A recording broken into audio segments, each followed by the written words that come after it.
तो दुनिया की सबसे बड़ी खबर इस वक्त अपने चैनल एबीपी न्यूज पर आप देख रहे हैं। आतंक के अंत की यह खबर है। अलकायदा का आतंकवादी अल जवाहिरी ढेर। और आइए जल्दी से आपको दो तस्वीरें दिखाते हैं। एक तस्वीर 2011 की तस्वीर जब ओसामा बिन लादेन को मार गिराने में अमेरिका कामयाब हुआ था, और दूसरी अल जवाहिरी की तस्वीर देख रहे हैं आप 2022 में जब अमेरिका को आतंक के खिलाफ इस लड़ाई में एक और बड़ी कामयाबी मिली है।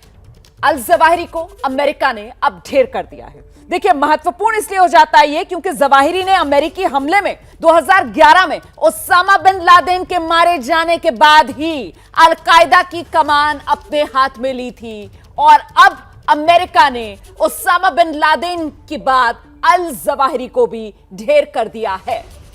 तो ये बड़ा ऑपरेशन अल जवाहिरी जो काबुल में छिपा हुआ था, शेरपुर शहर में छिपा हुआ था, एक मंत्री के घर में रह रहा था।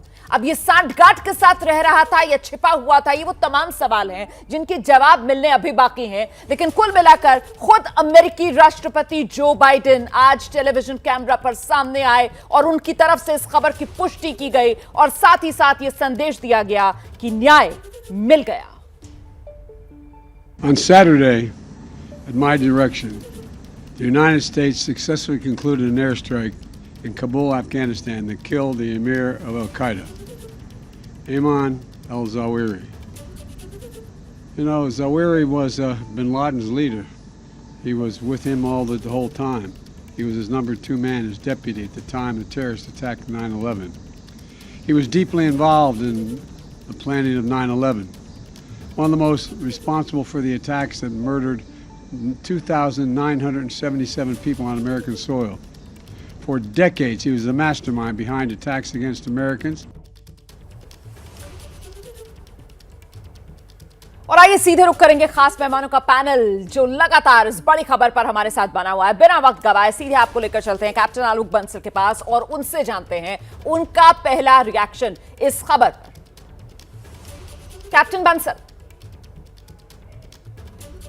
देखिए, एक बहुत बड़ी उपलब्धि है अमेरिका के लिए कि ऐमन अल जवाहिरी का खात्मा कर दिया, क्योंकि ऐमन अल जवाहिरी वो व्यक्ति था जिसने प्लानिंग की थी 9/11 की।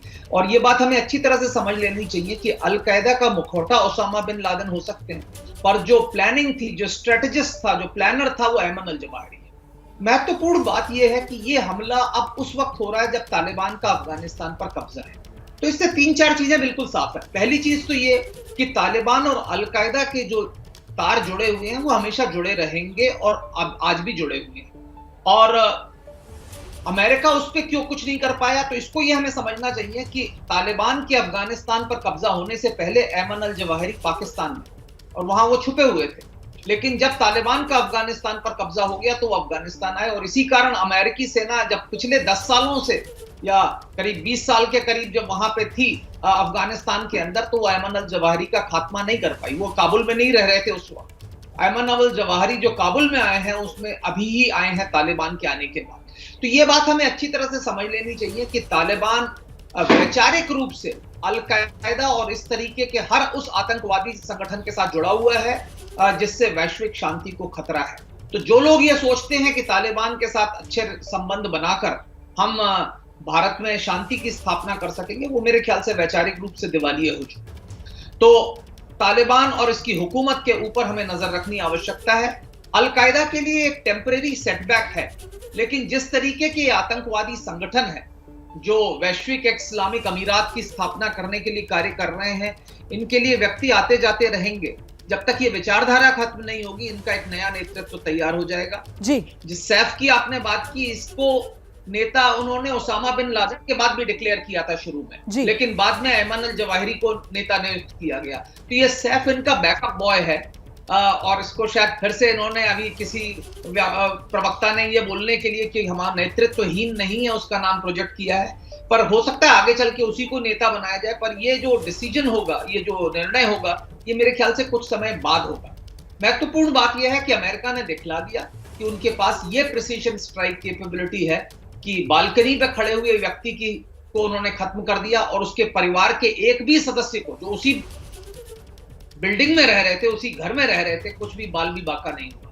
तो ये एक बहुत बड़ी उपलब्धि है अमेरिका के लिए, और ये उन सभी राष्ट्रों के लिए चेतावनी है जो आतंकवादियों को पनाह दे रहे हैं और देते रहे हैं। सर, बहुत शानदार रोशनी आपने डाली इस पूरे मामले में, और खासतौर से वो जो आपने बैकअप बॉय के तौर पर सैफ अल अदेल के बारे में यहां पर दर्शकों के सामने जानकारी साझा की, इससे कहीं ना कहीं ये भी समझ में आता है कि हैरानी की कोई बात नहीं होगी अगर कुछ समय बाद, मतलब फिलहाल ये सिर्फ एक स्टॉप गैप अरेंजमेंट के तौर पर सैफ अल अदेल का नाम सामने आ रहा हो। हैरानी नहीं होगी अगर कुछ समय के बाद अलकायदा की तरफ से किसी और का नाम अपने सरगना, अपने प्रमुख के तौर पर आगे बढ़ाया जाए। लेकिन इस सब के बीच जो अमेरिका का आप जिक्र कर रहे थे, मुझे लगता है सीधे दर्शकों को लेकर चलना चाहिए जितेंद्र ओझा साहब के पास। कुल मिलाकर अमेरिका की तरफ से संदेश साफ है कि भले ही अफगानिस्तान की जमीन से वो वापस लौट चुका है, नाटो फोर्सेस वापस लौट चुकी हैं, लेकिन पकड़ जो है अमेरिका की, जिसका जिक्र अभी कैप्टन बंसल भी कर रहे थे, वो कमजोर नहीं पड़ी है। वो जिस प्रिसाइजन के साथ ये अटैक किया गया, ओझा जी देखिए 9/11 के बाद टेक्नोलॉजी बहुत एडवांस हो चुकी है और इस स्ट्राइक का एक ही मकसद होता है कि देखिए साइकोलॉजिकल वॉर साथ में चलती रहती है। वो उनको मैसेज देना चाहते हैं कि आपने कभी भी हमारे ऊपर अटैक किया, कहीं भी अटैक किया, जब मौका मिलेगा मैं आपको छोड़ूंगा नहीं। तो ये मैसेज जाता है और इसका एक हम इसे कहते हैं कि इसके 3 या 4 स्ट्रेटजीज होते हैं जो टेररिज्म को हैंडल करने का, प्रिवेंशन, प्रीएम्पशन, डेटरेंस या रिप्राइजल। तो डेटरेंस और रिप्राइजल दोनों कभी कभी ओवरलैपिंग है। ये एक रिप्राइजल का है कि ये एक पूरा मैसेज अलकायदा को भी जाता है, उनके ऑर्गेनाइजर्स को भी जाता है और उन तमाम पोटेंशियल रिक्रूट्स को जाता है जो उसमें कभी भी आना चाहते हैं, कि वो उनको साफ मैसेज देना चाहते हैं कि अगर आप बच भी गए शुरुआत में, हमें मौका मिलेगा, जहां मौका मिलेगा हम आपको छोड़ेंगे। तो ये एक साइकोलॉजिकल मैसेज है। लेकिन जैसे कैप्टन बंसल ने कहा कि देखिए उन्होंने एक बहुत जबरदस्त अपना इकोसिस्टम इंफ्रास्ट्रक्चर बना रखा है और ये इंफ्रास्ट्रक्चर जो आप इसकी बात कर रहे हैं, तमाम पिछले 2021 से मेरा भी एक पेपर है हिंदुस्तान के कॉन्टेक्स्ट में ग्लोबल टेररिज्म पे, तो ये जो है इसका कोऑर्डिनेशन का काम जो है वो हमेशा से पाकिस्तानी आईएसआई करती रही और कुछ भी हम कहें इसमें आईएसआई के इन्वॉल्वमेंट को हम बिल्कुल नकार नहीं सकते हैं। और ये गेम जो पर किसी ने जिक्र किया, इसमें दूसरी ताकतें हैं जो इनडायरेक्टली पेट्रोनाइज कर रही हैं। तो देखिए टेररिज्म इतनी आसानी से खत्म होने वाला नहीं है। सिर्फ ये टेररिज्म के साथ साथ एक बात मैं कहता हूं कि ऑर्गेनाइज्ड क्राइम इस रीजन में और दुनिया में बहुत बड़ी इंडस्ट्री है, उसके बहुत ही अलग अलग किस्म के पार्टनर्स हैं और टेररिज्म और ऑर्गेनाइज्ड क्राइम इतने ही जोरों से ओवरलैप करते हैं कि कभी इनके कौन से पैसिव कोलैबोरेटर्स हैं, कौन से इनडायरेक्ट कोलैबोरेटर्स हैं, हम जान नहीं पाते हैं। लेकिन इसका सबका लिंचपिन जो है वो आईएसआई है और कभी कभी इनमें डिफरेंसेस होते हैं। पिछले साल मैंने कहीं कहा था कि देखिए तालिबान और आईएसआई में डिफरेंसेस होंगे, लेकिन उस डिफरेंसेस के बावजूद आईएसआई के पास इतने रिसोर्सेज है कि कई एक जगह पे वो तालिबान को परसुएट करेगी। और अफगानिस्तान को एक तरीके से देखा जाए कि ये एक इनडायरेक्ट रूप में या किसी भी रूप में एक सेफ हेवन जो टेररिज्म का है उसको खत्म करना इतना आसान नहीं होने वाला है। लेकिन अमेरिका का टारगेट बड़ा साफ है कि आप हमारी तरफ नजर बिल्कुल नहीं करेंगे। इसका दुनिया के और देशों पे क्या असर होगा अभी हम नहीं कह सकते हैं। दुनिया के और देशों को अपने लिए मेरे ख्याल से खुद लड़ना पड़ेगा। जैसे ही घड़ी का काटा दोपहर 2:30 पे आए, बबीता जी का दिल सास बहू साजिश के लिए मचल जाए। और ये है इनकी बहू, पूरे दिन ऑफिस की टेंशन हो जाए गॉन जब ये करें अपना फेवरेट शो फ्री टाइम पे ऑन।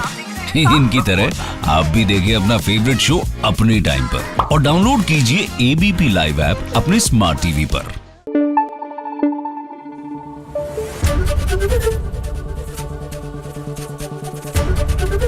एबीपी न्यूज आपको रखे आगे।